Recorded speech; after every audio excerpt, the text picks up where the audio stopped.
This was my face a year ago, back in December of 2022. And this is my face now. As you can see, a lot has changed. This difference was basically from 1 year of isotretinoin, or better known as Accutane, which doesn't really make sense because Accutane is a brand of isotretinoin, but yeah. For those who don't know what isotretinoin is, this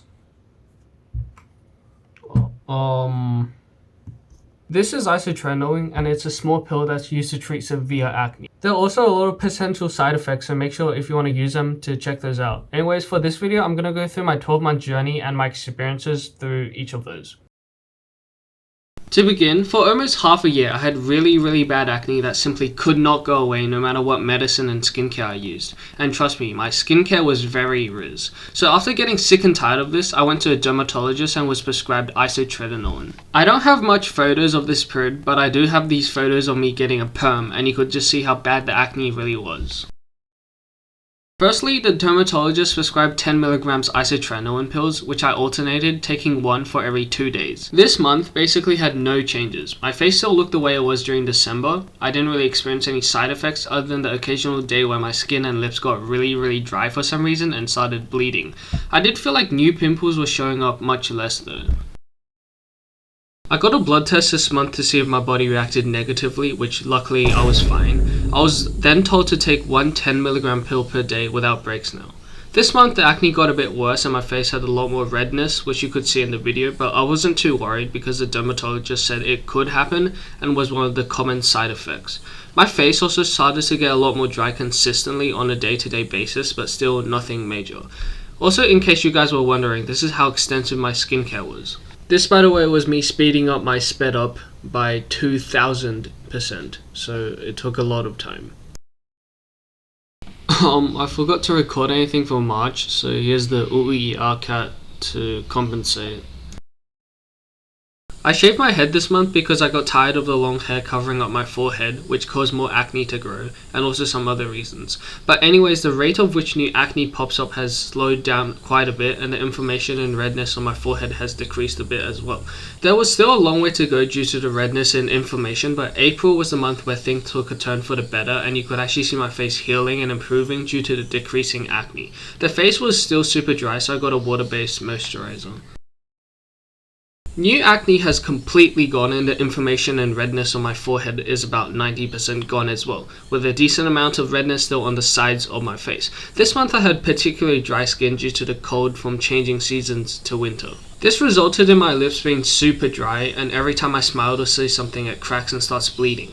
Because of this I bought lip balm, which was oil based, as for me I didn't have acne on my lips, so it didn't really matter.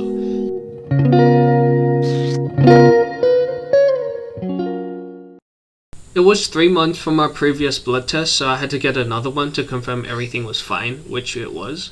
I was then prescribed 20 mg per day instead of 10 mg. The inflammation on my forehead has basically completely gone, leaving only dark spots where the acne used to be. However, the sides of my face, which you can see in this video, was still very much inflamed and red. This month was also very cold, so my face, arms and hands were super dry and flaky, and my lips were occasionally bleeding as well. The changes have started to slow down, and I looked about the same as July, just with less inflammation and redness. So basically no major changes unlike the last couple months. My forehead has basically completely healed and the dark spots were fading, but the sides of my face still took a long time to heal and was still decently red. My face seemed to be less dry this month as well. My face was annoyingly super dry again this month, and I had to use excessive moisturizer to even just look normal. The photos I've shown above is basically what I look like without moisturizer. It's just really flaky skin. As for the acne, it's getting a lot better. The dark spots on my forehead has faded, leaving only the acne scarring behind. The inflammation and redness on the sides of my face has also died down a bit, but there's still a long way to go. So not much happened in September. The sides of my face was getting better, around 80% healed from the inflammation and redness. My forehead was really chill now. It looks like a normal forehead, not much to say. However, my face and especially my hands were super dry this month. As you can see, my hand had this really weird texture from the dead skin, so yeah, that's not very cool. Like before, it's been 3 months again, and I got another blood test to confirm everything was fine, which it was. I was then prescribed 30 milligrams per day instead of 20 milligrams, but I was told to take it slowly by alternating 30 one day and then 20 the next. The dark spots on my forehead has completely faded, and the inflammations and redness on my sides of the face seem about 90% healed now.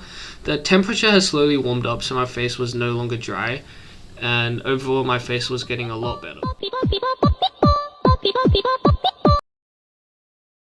I stopped using 20 milligrams altogether and was now taking one 30 milligram pill every day. The inflammations on the sides of my face has finally gone, leaving a lot of acne scarring and dark spots. As for my forehead, like I said before, it's been super chill. I'm not sure why it took so much longer for the sides to heal than the forehead, as they were equally as bad to begin with, if not the forehead was even worse. And finally, we reached December. So not much happened in December. The forehead and sides of the face are healed, leaving a lot of acne scarring and some dark spots on the sides of the face. I'm guessing later in 2025, I might need to get some acne scar treatment, such as skin needling, to fix the scars. But for now, I'm probably just going to play the waiting game and let it heal more.